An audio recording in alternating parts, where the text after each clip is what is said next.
નમસ્કાર મિત્રો, દુનિયાના સૌથી મોંઘા લેપટોપ પર પાણી ઢોળાતા જ બાપે 5 વર્ષની દીકરી પર હાથ ઉપાડ્યો.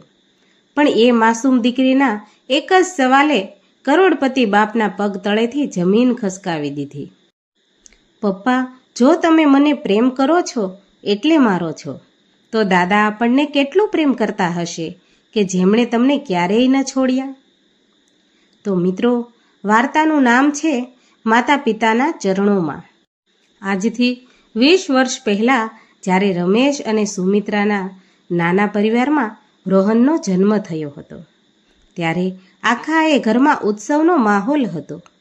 રમેશભાઈ એક સામાન્ય શાળામાં શિક્ષક હતા. પગાર મર્યાદિત હતો, પણ સપના અપરંપાર હતા. તેમણે અને સુમિત્રાબેને પોતાની ઈચ્છાઓનું બલિદાન આપીને રોહનને શહેરની સૌથી શ્રેષ્ઠ શાળામાં ભણાવ્યો. પોતાના કપડાં જૂના થઈ જાય, જાતે ચાલીને નોકરીએ જવું પડે કે સાંજનું ભોજન સાદું કરવું પડે, પણ રોહનની ભણતરની ફી કે પુસ્તકોમાં ક્યારેય કોઈ અસર છોડી નહોતી. રોહન ભણવામાં ખૂબ જ હોશિયાર નીકળ્યો. સમય વીતતો ગયો અને તેણે એન્જિનિયરિંગનું પૂર્ણ કર્યું. ત્યાર પછી તેણે અમેરિકાની એક મલ્ટીનેશનલ કંપનીમાં ઊંચા પગારની નોકરી મળી ગઈ. રમેશભાઈ અને સુમિત્રાબેનની આંખોમાં આનંદના અને હર્ષના આંસુ હતા. ગામ આખામાં તેમણે મીઠાઈ વહેંચી. તેમનું વર્ષોનું તપ આજે ફળ્યું હતું. અમેરિકા ગયા પછી શરૂઆતના 2-3 વર્ષ રોહન દરરોજે ફોન કરતો, માતા પિતાની સંભાળ લેતો અને તહેવારો પર ભારત પણ આવતો. પણ ધીમે ધીમે ધીમે આજના આધુનિક અને ધમાલભર્યા જીવનમાં રોહન વ્યસ્ત થતો ગયો. તેણે ત્યાં જ શ્વેતા નામની છોકરી સાથે લગ્ન કરી લીધા.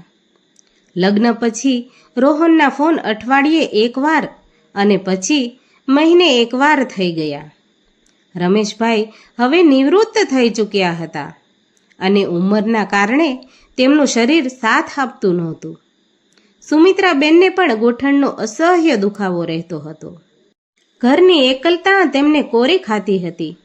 દરરોજ સાંજે ઘરના ઓટલે બેસીને રમેશભાઈ આશાભરી નજરે ગલીના નાકા તરફ જોતા કે કદાચ ટેક્સીમાંથી તેમનો રોહન હાથમાં સુટકેસ લઈને બહાર આવશે અને કહેશે કે પપ્પા, હું આવી ગયો. પણ દિવસો, મહિનાઓ અને વર્ષો વીતતા ગયા, કોઈ આવ્યું નહીં. એક દિવસ રમેશભાઈની તબિયત અચાનક બગડી. સુમિત્રાબેને ખૂબ જ ગભરાઈને રોહનને અમેરિકા ફોન કર્યો. ઘણી વાર ઘંટડી વાગ્યા પછી રોહને ફોન ઉપાડ્યો. રોહન બેટા, તારા પપ્પાની તબિયત ખૂબ જ ખરાબ છે. તેમણે હોસ્પિટલમાં દાખલ કર્યા છે. તું એકવાર આવી જાને બેટા. સુમિત્રાબેને રડતા રડતા કહ્યું. સામેથી રોહનનો ઠંડો અવાજ આવ્યો. મમ્મી, અત્યારે કંપનીમાં પ્રોજેક્ટનું ડેડલાઇન ચાલે છે. મારું આવવું શક્ય નથી. હું ઓનલાઈન પૈસા ટ્રાન્સફર કરી દઉં છું. તું કોઈ સારા ડૉક્ટરને બતાવી દેજે. સુમિત્રાબેનની આંખમાંથી આંસુ સરી પડ્યા. તેમણે ધીમેથી કહ્યું, બેટા, અમને તારા પૈસાની નહીં, તારી જરૂર છે. પણ સામેથી ફોન કપાઈ ચૂક્યો હતો. રમેશભાઈ હોસ્પિટલમાંથી સાજા થઈને ઘરે તો આવ્યા, પણ તેમનું મન ભાંગી પડ્યું હતું. તેમને સમજાઈ ગયું હતું, જે પુત્ર માટે તેમણે આખું એ જીવન હોમી દીધું, તે આજે તેમની પાસે 2 મિનિટ વાત કરવા પણ તૈયાર નથી. આ વાતને 2 વર્ષ વીતી ગયા. રોહનની દીકરી આરાધ્યા હવે 5 વર્ષની થઈ ગઈ હતી. એક દિવસ રોહન પોતાના આલિશાન બંગલામાં બેસીને લેપટોપ પર કામ કરી રહ્યો હતો. તેની દીકરી આરાધ્યા બાજુમાં રમી રહી હતી. રમતા રમતા આરાધ્યાએ રોહનના મોંઘા લેપટોપ પર પાણી ઢોળી દીધું. રોહન ગુસ્સાથી લાલ ચોળ થઈ ગયો. તેણે આરાધ્યાને જોરથી ધમકાવી અને તેના હાથ પર એક ઝાપટ મારી દીધી. આરાધ્યા જોર જોરથી રડવા લાગી અને દોડીને તેની મમ્મી શ્વેતા પાસે ગઈ. રાત્રે જ્યારે વાતાવરણ શાંત થયું ત્યારે રોહન આરાધ્યાના રૂમમાં ગયો. આરાધ્યા હજુ પણ ડૂસકા ભરતી હતી. રોહનને પોતાના વર્તન પર પસ્તાવો થયો. તેણે આરાધ્યાને ખોળામાં લીધી અને કહ્યું, સોરી બેટા, પપ્પાથી ભૂલ થઈ ગઈ. મેં તને ખોટી રીતે મારી. પપ્પા તને બહુ જ પ્રેમ કરે છે. આરાધ્યાએ પોતાની નિર્દોષ આંખોથી રોહન સામે જોયું અને માસૂમિયતથી પૂછ્યું, પપ્પા, તમે મને પ્રેમ કરો છો એટલે જ મારી ભૂલ પર ગુસ્સો કર્યો ને? રોહને કહ્યું, હા બેટા, માતા પિતા પોતાના બાળકોને જીવથી પણ વધારે પ્રેમ કરે છે. ત્યારે આરાધ્યાએ એક એવો પ્રશ્ન પૂછ્યો જેણે રોહનના પગ તળેથી જમીન ખસકાવી દીધી. આરાધ્યાએ શું પૂછ્યું હતું? આરાધ્યાએ પૂછ્યું, પપ્પા, જો માતા પિતા બાળકોને આટલો પ્રેમ કરતા હોય તો ભારતમાં રહેતા દાદા દાદી આપણને કેટલો પ્રેમ કરતા હશે? અને જો તેઓ તમને આટલો પ્રેમ કરે છે તો તમે તેમની સાથે કેમ નથી રહેતા? શું તેમણે પણ તમારા પર ક્યારેય ગુસ્સો કર્યો હતો એટલે તમે તેમને છોડીને અહીં આવી ગયા? 5 વર્ષની દીકરીના આ શબ્દો રોહનના હૃદયમાં તીરની જેમ વાગ્યા. તેણે યાદ આવ્યું કે નાનપણમાં જ્યારે તેણે પોતાના પપ્પાના ચશ્મા તોડી નાખ્યા હતા ત્યારે પપ્પાએ તેને મારવાને બદલે પ્રેમથી ભેટી પડ્યા હતા. અને જ્યારે તેણે પપ્પાના મહત્વના કાગળો ફાડી નાખ્યા હતા ત્યારે પણ પપ્પા હસતા જ હતા. પોતે ગમે તેટલી ભૂલો કરી હોય, માતા પિતાએ ક્યારેય તેને તરછોડ્યો નહોતો. તે જ રાત્રે રોહન ઊંઘી પણ ન શક્યો. ભૂતકાળના દ્રશ્યો તેની આંખો સામે તરવરવા લાગ્યા. કેવા તડકા છાયામાં પપ્પાએ તેને ભણાવ્યો હતો. મમ્મી રાત રાત જાગીને તેની સંભાળ લેતી હતી.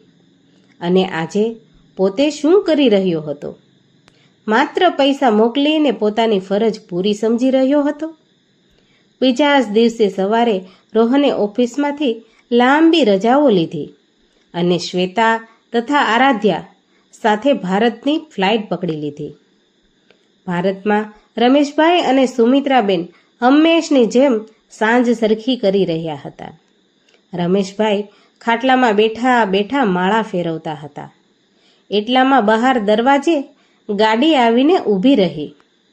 સુમિત્રાબેને દરવાજો ખોલ્યો તો સામે રોહન ઊભો હતો. શ્વેતા અને આરાધ્યા પણ ઊભા હતા. સુમિત્રાબેન તો સ્તબ્ધ થઈ ગયા, આશ્ચર્યચકિત થઈ ગયા. તેમની આંખો વિશ્વાસ નહોતી કરી શકતી કે રોહન અહીંયા આવ્યો છે. રોહન, તું? રોહન કશું જ બોલ્યા વગર દોડીને રમેશભાઈ અને સુમિત્રાબેનના ચરણોમાં ઢળી પડ્યો. તે પોતાના પપ્પાના પગ પકડીને જોર જોરથી રડવા લાગ્યો. પપ્પા, મમ્મી, મને માફ કરી દો. હું પૈસા અને સફળતાની અંધાધૂંધ દોડમાં એ ભૂલી ગયો કે દુનિયાનું સૌથી મોટું સુખ અને સૌથી મોટું તીર્થ તમારા ચરણોમાં જ છે. મેં તમને બહુ દુઃખ આપ્યું છે, પણ હવે હું તમને ક્યારેય એકલા નહીં છોડું. રમેશભાઈની આંખોમાંથી પણ આંસુની ધારા વહી નીકળી. તેમણે જૂના બધા દુઃખ ભૂલીને રોહનને ઊભો કર્યો અને ગળે લગાવી લીધો.